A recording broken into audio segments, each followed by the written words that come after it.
It was really super painful, especially for me as a dyslexic kid. And I just hated every minute of it. And so my mom finally started to wise up to the fact that homeschooling doesn't mean we have to sit there for 7 hours a day.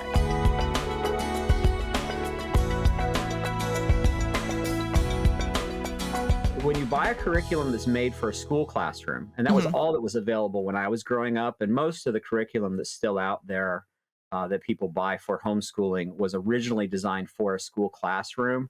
One thing to keep in mind with that is the school, even like a private Christian school, their school day is kind of patterned after the public school.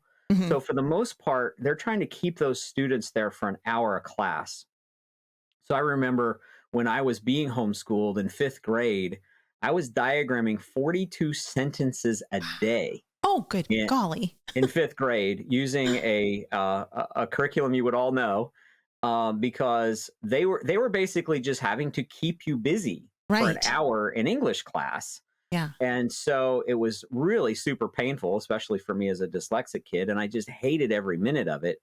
And so my mom finally started to wise up to the fact that homeschooling doesn't mean we have to sit there for 7 hours a day. Right.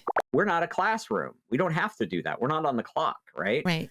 So the idea is teach the concept, learn the concept, test the concept, drill the concept a little bit, and then move on to another concept. And then eventually kind of cycle back to that concept later to make sure you still remember it. But this concept of I call it drill and kill, where we're just going to go through 42 sentences a day diagramming.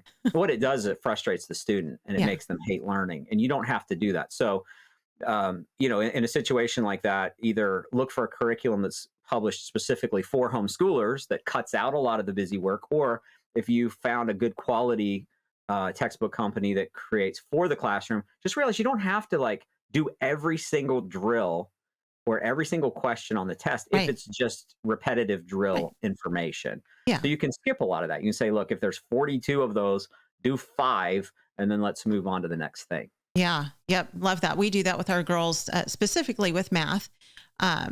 If you know how to do the problem, don't waste your time, and that for the mom who makes their child sit there and complete every single, 42 sentences.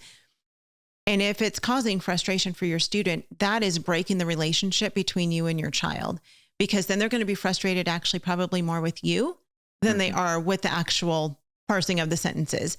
And so, again, that goes back to the relationship part and build that relationship. And again, make them do things sometimes that they don't want to do, but if it's unnecessary, it's just a waste of everyone's time. Homeschool Insights is sponsored by CTC Math. If you're looking for a great online math program, visit ctcmath.com and try it for free. For more great homeschool inspiration and resources, listen to the Schoolhouse Rocked podcast every Monday, Wednesday, and Thursday.